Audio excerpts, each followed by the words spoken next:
Better Business podcast. My name is Alexei, and in this particular episode, I want to talk about marketing seasonality.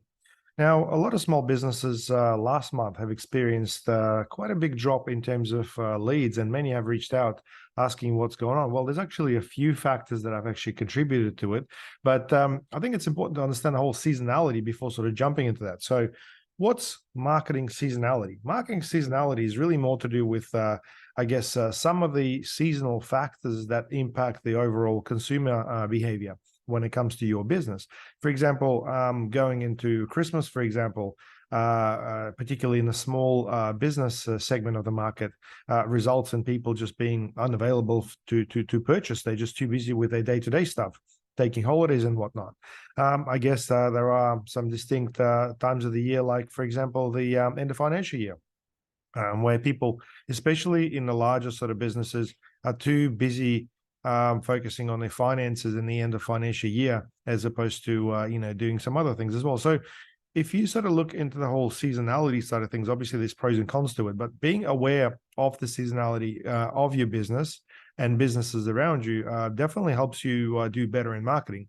And I think what I mean by what I think is important to understand here is it could either be an opportunity, or it could be potentially a problem that you can overcome by planning a little bit better. So the whole seasonality side of things could be an opportunity if you create offers specifically for your customers at that time of the year. And if you, let's say, run something around end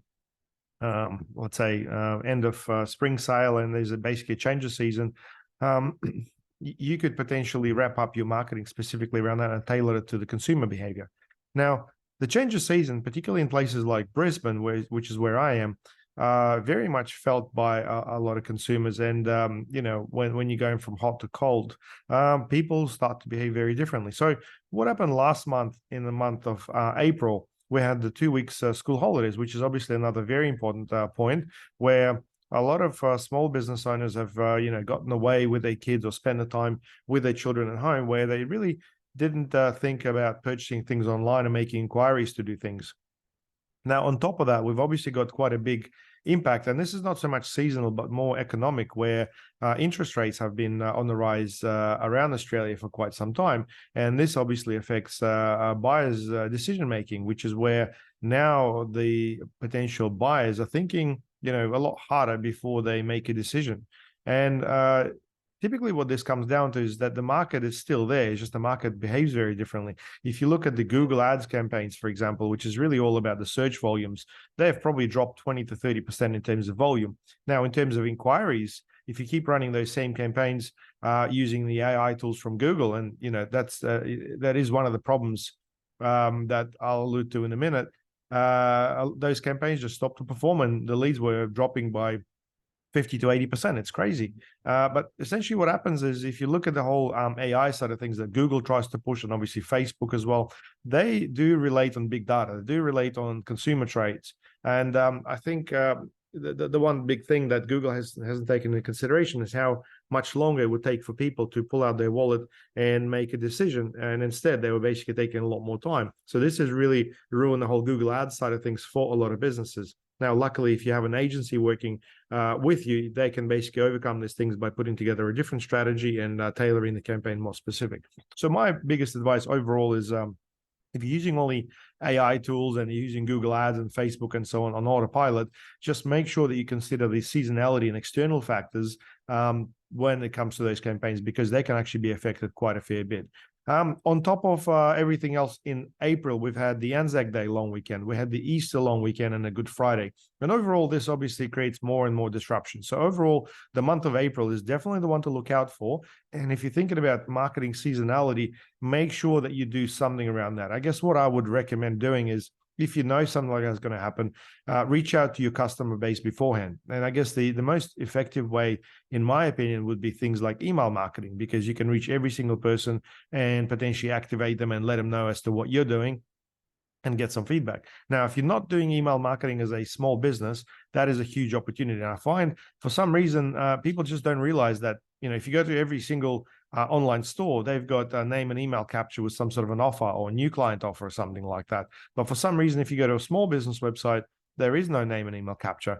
And mostly the feedback that I get from from our customers is like, I don't really like pop-ups, so I don't think they work really well. Well, I can tell you for a fact that having a pop-up on your website with a compelling offer that adds value will definitely help you build a database of potential prospects. And if you combine this database with a database of your past customers and people who inquired, you can put together a very powerful email marketing campaign that can help you combat things like seasonality, for example, as one way of doing things. I guess another thing is it's definitely worth a while to keep the finger on the pulse by speaking to your customers and understanding exactly what they wants, fears, and frustrations are. When it comes to new clients, people will take a lot more time, which is where they'll research the product, they'll research you before they start talking to you. So the whole thing with follow-up becomes critical.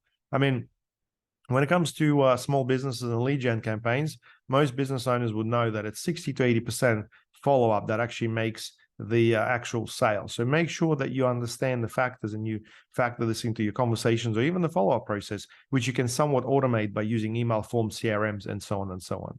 I think most importantly, if you want to be on top of the whole seasonality side of things, please just take a minute to go through, the calendar of the year in terms of all the public holidays, in terms of things like school holidays and so on, and map out a bit of a roadmap for your business as to how that could potentially be impacting your clients.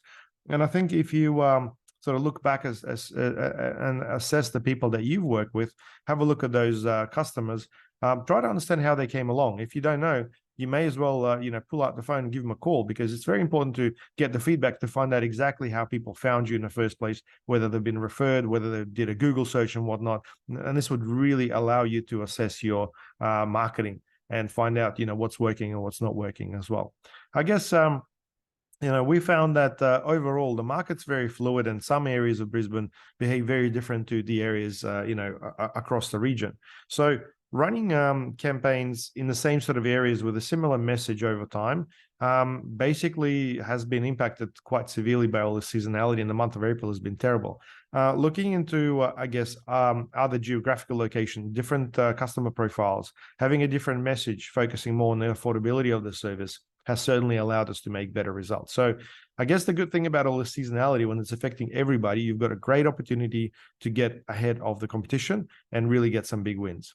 So if you are running the same sort of offers over and over and things have dropped, please make sure you review those. If you are thinking how to enhance your marketing, I think you need to look into email marketing, like I said before, and also look into things like, case studies, testimonials. Have a look at guarantees. Is there something that you're providing to people as a peace of mind to make sure that they can get the best outcome? So overall, we all know that digital marketing works very well, but you need to make sure you measure it and you compare apples with apples, as opposed to, comparing things at different times of the year to completely different economic circumstances as well.